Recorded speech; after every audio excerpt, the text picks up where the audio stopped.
Moi, je connais tous les hivers à Paris, les lits de réanimation sont totalement saturés. Moi, je connais tous les hivers à Paris, les lits de réanimation sont totalement saturés. Nous transférons des patients à Orléans, à Chartres, tous les hivers. En temps normal déjà. En temps normal. Avant la période Covid, on n'en parlait jamais. Avant la période Bien sûr, on n'en parle pas. Alors que nous, on en parle tous les jours. On demande des lits supplémentaires. Rien ne nous est accordé. M6 Info. Cette dame est arrivée ce matin à l'hôpital. Le diagnostic est posé. Elle est grippée. Ces patients vont s'ajouter aux autres patients qui se présentent habituellement aux urgences et avec un encombrement des lits d'hospitalisation. Là, on est dans une situation où l'hôpital n'a plus aucun lit d'hospitalisation. Situation inquiétante dans les services d'urgence. Une centaine d'établissements viennent de déclencher ce qu'on appelle le plan hôpital en tension. En termes simples, cela signifie qu'il n'y a plus assez de lits. Les patients sont parfois soignés à même les brancards dans les couloirs.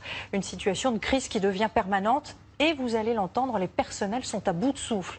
Des brancards un peu partout. Aux urgences de l'hôpital de Toulon, c'est une journée comme les autres.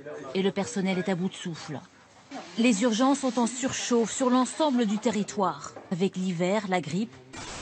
Dans cet hôpital de région parisienne, les malades de la grippe affluent. L'hôpital est surchargé.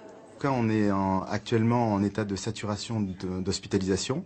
On n'a plus de place à l'hôpital. On appelle les soins de suite rééducation, les unités gériatriques aiguës. Ils sont pleins.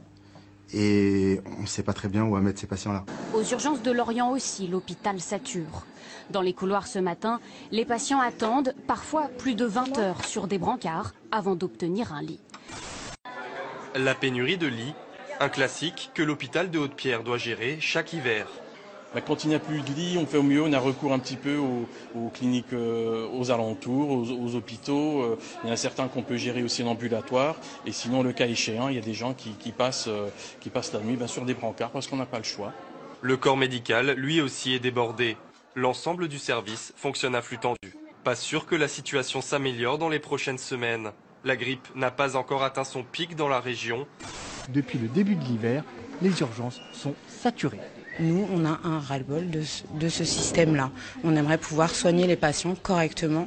L'agence régionale de santé a visité hier les urgences pour analyser concrètement la situation, mais aucune réponse n'a été encore apportée. Le gouvernement a mis de l'argent depuis ce début de la crise sur la table, y compris pour les professions de santé.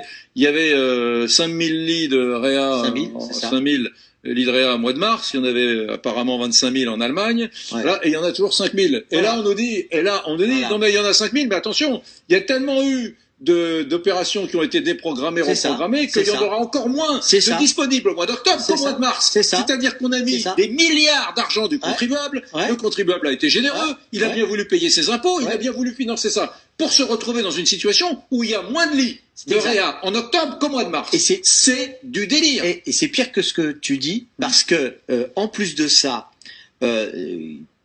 pour des mesures d'éviter la contamination entre les malades, les chambres à 2 lits sont devenues des chambres à 1 lit. La grippe